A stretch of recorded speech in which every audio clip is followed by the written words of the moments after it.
স্নেহের ছাত্রীরা কেমন আছো সবাই? আশা করি যে যেখানে আছো ভালো আছো। আজকে আমরা নতুন টপিক শুরু করব, যে টপিকের নাম হচ্ছে তোমার অম্ল এবং ক্ষারক সমূহ বা acids and bases. Acids and bases আমাদের আমরা দৈনন্দিন জীবনে এগুলির সাথে খুব এক্সপিরিয়েন্সড। যেমন মনে করো যে এখানে কিছু একটা তালিকা দেয়া আছে, একটা সার্কেল দেয়া আছে, যেমন ধরো এখানে আছে ভিনেগার। আমরা ভিনেগার ইউজ করি বিভিন্ন পারপাজে, সালাদে, তারপর তোমার আচার তৈরি করতে ব্যবহার করি। সেটা কিন্তু তোমার জাস্ট ইথানোয়িক অ্যাসিড। তার মানে ইথানোয়িক অ্যাসিডের জলীয় দ্রবণটাই হচ্ছে তোমার ভিনেগার। 6 থেকে 10% ইথানোয়িক অ্যাসিডের জলীয় দ্রবণটাকে ভিনেগার বলা। তারপর আমরা যে সমস্ত দৈনন্দিন জীবনে সফট ড্রিঙ্কস তোমার পান করি, সেখানে তোমার এক ধরনের অ্যাসিড আছে, কার্বনিক অ্যাসিড। কারণ হলো যে এই ক্যানের মধ্যে বা বোতলের মধ্যে তোমার খুব উচ্চ চাপে কার্বন ডাই অক্সাইড দ্রবীভূত করা হয় এবং এই কার্বন ডাই অক্সাইড পানির সাথে তোমার বিক্রিয়া করে কার্বনিক অ্যাসিড তৈরি করে। তার মানে এটাও তোমার এক ধরনের অ্যাসিড। তারপর আমরা দৈনন্দিন তোমার চা খাই, তো চার মধ্যে তোমার আছে টনিক অ্যাসিড। তারপর মনে করো যে ভিটামিন সি বিভিন্ন ফলের মধ্যে পাওয়া যায়, তা ওইখানে তোমার কি থাকে, অ্যাকচুয়ালি তোমার ভিটামিন সিটা হলো তোমার অ্যাসকর্বিক অ্যাসিড। তারপর তোমার লেবুর শরবত খাই আমরা, বা লেবু বিভিন্ন পারপাজে খাওয়া হয়, সেটার মধ্যে তোমার সাইট্রিক অ্যাসিড থাকে। তাহলে এখন দেখো দৈনন্দিন বিভিন্ন ইসের মধ্যে, ড্রিঙ্কসের মধ্যে, বিভিন্ন ড্রিঙ্কসের মধ্যে আমরা এই সমস্ত অ্যাসিড পাই। এখন এই অ্যাসিড এন্ড বেস আমাদের কোথায় আছে? সব জায়গায় আছে। খাদ্যের মধ্যে আছে, তোমার বাড়িতে আছে, এমনকি তোমার মধ্যেও অ্যাসিড আছে। এখান থেকে কিছু ফলের ছবি দেয়া আছে, এই ছবিগুলোর মধ্যে তোমার বিভিন্ন প্রকার অ্যাসিড আছে, এগুলি তোমরা জেনে নেবে বিস্তারিতভাবে। যেমন আমরা আগে দেখেছি লেমনের মধ্যে অ্যাসিড আছে, আঙ্গুরের মধ্যে আছে, কলার মধ্যে আছে, আর তোমার তেঁতুলের মধ্যে আছে, পেয়ারার মধ্যে আছে। তারপর মনে করো যে আমড়ার মধ্যে আছে, দুধের মধ্যে আছে। আমাদের পাকস্থলীতে, হিউম্যান বডিতে পাকস্থলীতে তোমার হাইড্রোক্লোরিক অ্যাসিড আছে, তোমরা জানো। তারপর এখানে দুইটা বেজের তোমার নাম বলা হলো, অ্যামোনিয়া এবং তোমার সোডিয়াম হাইড্রোক্সাইড। এগুলো হলো আমাদের বেস। আর অ্যাসিড গুলি তোমার এই চিত্রের মাধ্যমে দেখানো হলো। তো এখানে দেখো যে এখানে জাপানে তোমার ফ্রুট পিকিং এ গিয়েছিলাম, সেটা হলো তোমার জাপানের ইয়ামাগাতা প্রিফেকচারে। সেখানে তোমার বিভিন্ন টাইপের ফলের বাগান আছে, সেই বাগানে আমরা ফল আহরণ করতে গিয়েছিলাম এবং এটা সাধারণত তোমার টিকিট কেটে ঢুকতে হয়। যে দেখো একদম ফ্রেশ ফল গাছে উঠে তোমার আপেল খাওয়া শুরু করেছিলাম। এই আপেলের এখানে তোমার দেখো যে আপেল বাগান আছে, বিশাল আপেল বাগান। এখানে কোনো কেমিক্যালস নেই, না ধুয়ে আমরা সরাসরি এখান থেকে খাওয়া শুরু করেছিলাম। তারপর উপরে দেখা যায় যে আঙ্গুর, বিভিন্ন আঙ্গুরের বাগান আছে, তারপর তোমার চেরির বাগান আছে। বিভিন্ন বাগানে আমরা ফ্রুট পিকিং এ গিয়েছিলাম যখন আমি জাপানে পিএইচডি তে অধ্যয়নরত ছিলাম। তারপর আসো অ্যাসিডস এন্ড বেজের মধ্যে আমাদের কি কি অন্তর্ভুক্ত আছে। যেমন পিএইচ আছে, তোমরা জানো যে পিএইচ কাকে বলে, যে কোনো দ্রবণে হাইড্রোজেন আয়নের ঘনমাত্রার ঋণাত্মক লগারিদমকে ওই দ্রবণের পিএইচ বলে। পিএইচ স্কেল সম্পর্কে আমরা কিছু জানবো। তারপরে বিভিন্ন প্রকার অজৈব অ্যাসিড আছে, এখানে তোমার nitric acid, hydrochloric acid, sulphuric acid এবং তোমার ইন্ডিকেটর তোমার বিভিন্ন তোমার এখানে নির্দেশকের নাম দেয়া আছে এবং তারা কত পিএইচ রেঞ্জে ভালো কাজ করে এটা দেয়া আছে। এবং তারা তোমার অম্লীয় এবং ক্ষারীয় দ্রবণে কি কি কালার তোমার শো করে সেটাও এখানে বলা আছে।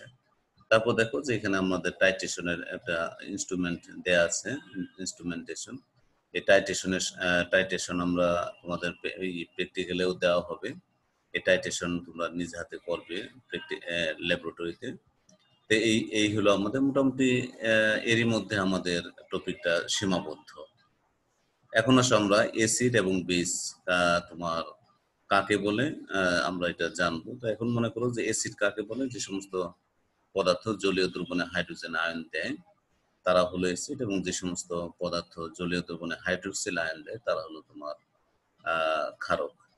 এখন বলা হয়েছে যে একুয়াস সলিউশন কাকে বলে, যে একটা পদার্থের একুয়াস সলিউশন হলো যেখানে তোমার পানি দ্রাবক হিসাবে থাকবে। তারপর আসে আমাদের অ্যাসিডের বৈশিষ্ট্য।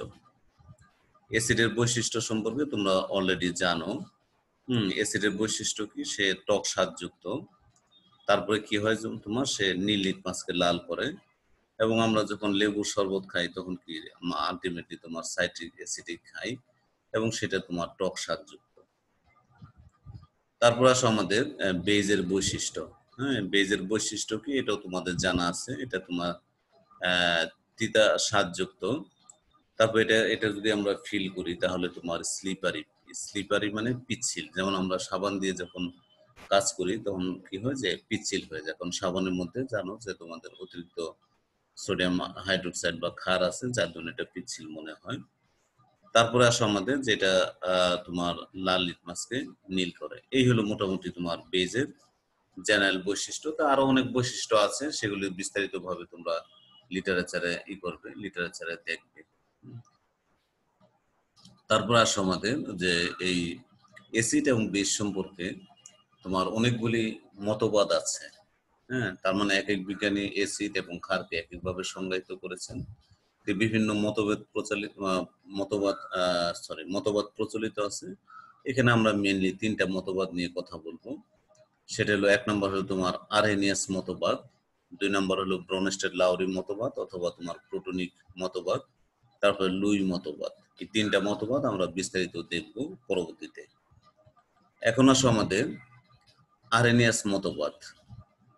আরহেনিয়াস মতবাদে তোমার বলা হয়েছে যে অ্যাসিড এমন একটি পদার্থ যাদেরকে পানিতে দ্রবীভূত করলে তোমার হাইড্রোনিয়াম আয়নের কনসেন্ট্রেশনকে বাড়িয়ে দেয়। তার মানে তারা হাইড্রোজেন আয়ন উৎপন্ন করে। এখানে দেখো যে পারক্লোরিক অ্যাসিড পানিতে যখন দেওয়া হয় তখন সে হাইড্রোনিয়াম আয়ন তৈরি করে। এই হাইড্রোনিয়াম আয়নকে ফর সিম্পলিসিটি আমরা হাইড্রোজেন আয়ন লিখি।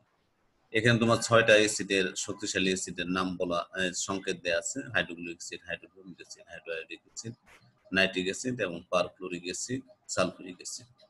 এই সমস্ত অ্যাসিড হলো শক্তিশালী অ্যাসিড। কেন বলা হয়? যে এরা জলীয় দ্রবণে সম্পূর্ণরূপে বিয়োজিত হয়। তার মানে যখনই তোমার পানিতে দেওয়া হয় এরা প্রচুর পরিমাণে হাইড্রোজেন আয়ন উৎপন্ন করে। এই জন্যই কিন্তু এদেরকে তোমার শক্তিশালী অ্যাসিড বলা হয়, এবং এরা সবাই অজৈব অ্যাসিড। তারপর আসো যে বেস কাকে বলে। বেস হলো according to Arrhenius concept, Arrhenius মতবাদ অনুসারে বেস হলো ওই সাবস্টেন্স যাদেরকে পানিতে দ্রবীভূত করলে তোমার কি হয়, হাইড্রোক্সিল আয়নের কনসেন্ট্রেশন বাড়িয়ে দেয়। তার মানে এরা হাইড্রোক্সিল আয়ন উৎপন্ন করে। যেমন মনে করো এখানে একটা আমরা উদাহরণ হিসেবে দেখিয়েছি, সোডিয়াম হাইড্রোক্সাইড একটি বেস, কারণ সে জলীয় দ্রবণে হাইড্রোক্সিল আয়ন দেয়। এখানে দেখো যে যখন আমরা পানিতে দিলাম সে হাইড্রোক্সিল আয়ন উৎপন্ন করলো। এখানে তোমার 6টা শক্তিশালী ক্ষারকের সংকেত দেওয়া আছে, যার মধ্যে আছে sodium hydroxide, lithium hydroxide, potassium hydroxide, calcium hydroxide, strontium hydroxide এবং বেরিয়াম হাইড্রোক্সাইড। এরা সবাই শক্তিশালী ক্ষারক, কারণ এরা জলীয় দ্রবণে বিয়োজিত হয়ে প্রচুর পরিমাণে হাইড্রোক্সিল আয়ন দেয়। তার মানে এই ক্ষারকগুলি তোমার পানিতে সম্পূর্ণরূপে দ্রবীভূত হয়ে হাইড্রোক্সিল আয়ন উৎপন্ন করে। তারপর যে আরহেনিয়াস যদিও তোমার অ্যাসিড এবং ক্ষারকে সুন্দরভাবে সংজ্ঞায়িত করেছে জলীয় দ্রবণের উপস্থিতিতে, কিন্তু এর কিছুটা তোমার লিমিটেশনও আছে। লিমিটেশন আসলে আমরা এই ওয়াটার সলিউশনে হাইড্রোজেন আয়ন পাই না, কিন্তু তোমার প্রোটন কি করে, যে react with water to form hydronium ion. তার মানে সে জলীয় দ্রবণে হাইড্রোনিয়াম আয়ন তৈরি করে। তো ফর সিম্পলিসিটি আমরা অন্যান্য ক্ষেত্রে দেখাই যে অ্যাসিডের বিয়োজন যখন দেখাই, যেমন আমরা হাইড্রোক্লোরিক অ্যাসিডের বিয়োজন যখন আমরা দেখাই তখন লিখি hydrogen plus plus chloride minus. তার মানে হাইড্রোজেন আয়ন সে জলীয় দ্রবণে হাইড্রোজেন আয়ন দিয়ে দেয়। হ্যাঁ, তো ওই অ্যাকচুয়ালি তোমার যদি আমি অ্যাকচুয়ালি বলি তাহলে অ্যাকচুয়ালি তোমার হাইড্রোনিয়াম আয়ন উৎপন্ন করে। তারপর বলা হয়েছে যে আরহেনিয়াস মতবাদ অনুসারে কিছু কিছু যৌগের অম্লত্ব এবং ক্ষারকত্ব ব্যাখ্যা করা যায় না। যেমন অ্যামোনিয়া বা ওই ধরনের যৌগে ক্ষারকত্ব ব্যাখ্যা করা যায় না, কারণ অ্যামোনিয়াতে দেখো যে কোনো নেই, হাইড্রোক্সিল আয়ন নেই, কিন্তু সে ক্ষারক হিসেবে কাজ করে। অনুরূপভাবে সোডিয়াম কার্বনেট, ওইখানেও তোমার কোনো হাইড্রোক্সিল আয়ন নেই, কিন্তু জলীয় দ্রবণটা কি হয়, ক্ষারীয় হয়। তার মানে তার ক্ষারকত্ব এই থিওরির সাহায্যে ব্যাখ্যা করা যায় না। আবার কিছু কিছু যৌগের অম্লত্ব তোমার ব্যাখ্যা করা যায় না, যেমন অ্যালুমিনিয়াম ক্লোরাইড যদি জলীয় দ্রবণ অম্লীয় তোমরা জানো, কারণ অ্যালুমিনিয়াম ক্লোরাইডকে যখন আমরা পানিতে দ্রবীভূত করি তখন এখানে তোমার অ্যালুমিনিয়াম হাইড্রোক্সাইড এবং সালফারিক অ্যাসিড তৈরি করে। তার মানে যেহেতু শক্তিশালী অ্যাসিড তৈরি করে সুতরাং এটা অম্লীয় দ্রবণ তৈরি করে। তাহলে অ্যালুমিনিয়াম ক্লোরাইডের মধ্যে কিন্তু এখানে তোমার হাইড্রোজেন আয়ন নেই, এর ফলে এটাকে তোমার আরএনএস মতবাদের সাহায্যে ব্যাখ্যা করা যায় না। তারপর বলা হয়েছে যে এই আরএনএস মতবাদটা তোমার একমাত্র একুয়াস সলিউশনের ক্ষেত্রে প্রযোজ্য। হ্যাঁ, কারণ পানির অ্যাবসেন্সে সে অম্ল এবং ক্ষারকত্ব ব্যাখ্যা করতে পারে না। আরএনএস মতবাদের যে তোমার এই লিমিটেশন, আরো অনেক লিমিটেশন তোমরা লিটারেচারে বা ওয়েবসাইটে পাবে। ওয়েবসাইটে গিয়ে যখন লিমিটেশন অফ আরএনএস কনসেপ্ট দিবে তখন অনেকগুলো লিমিটেশন তোমরা আরো বিস্তারিত পড়বে। এখানে মোটামুটি মেইন তোমার যেই লিমিটেশন গুলি আছে সেগুলি আলোচনা করা। আজকে তোমাদের এই পর্যন্তই, এবং নেক্সট তোমার ক্লাস তোমাদের বা নেক্সট লেকচার শুরু হবে তোমার ব্রনস্টেড লাউরির মতবাদ দিয়ে। তোমরা সবাই ভালো থাকবে, বাসায় থাকবে এবং তোমার জনসমাগম এড়িয়ে চলবে, বারবার সাবান দিয়ে হাত ধুবে। হ্যাঁ, সুস্থ থাকবে। তোমাদের সবাইকে অসংখ্য ধন্যবাদ।